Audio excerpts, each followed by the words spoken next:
ايوه، جاهزين تشوفوا اكثر حدا ثقة بالعالم؟ اكثر حدا هيك مرتاح ما على باله شيء؟ تفضل.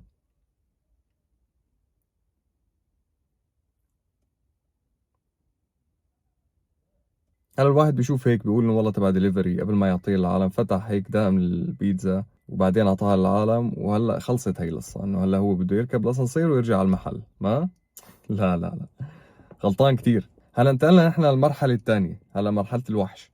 تمام جاهزين؟ الله تفضل. انا بس بدي اعرف انه هو ليش عم يتعامل مع الاسانسير كانه هو بيت؟ ليش هو عم يتعامل مع هاي الرحله انه هي رحله طويله؟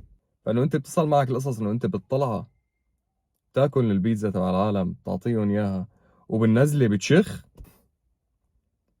اه، شخيت بالاسانسير؟ شو ضل تساوي بالاسانسير انت هلا؟ ربي عيلة يعني، جيبوا جوز بالاسانسير يا اخي، جيبوا اولاد. شو الحلم عندك اللي ما تحقق لسه انت حابب تساويه بالاسانسير؟ تفضل والله. قلنا اول ما قلنا يعني انت ساويه، فيك تساويه هلا، يعني انت الواضح انه انت اي شيء انت ببالك انت عم تساويه. بس خليني ازيدكم من الشعر بيت بعدين ننهي الفيديو على السريع. هي تفصيلة صغيرة بس هيك 5 ثواني بالله. انه انت فتت وعم تشلح قبل ما يتسكر الباب وعم تعمل عملتك، ليش عم تطلع على حالك بالمراية؟ نحن كلياتنا بنعرف، كل العالم بتعرف انه اي اسانسير بتفوت في مراية بوشك. انت شو عم تشوف بالمراية يعني؟ شو المنظر؟ مفتخر اللي عم تساويه؟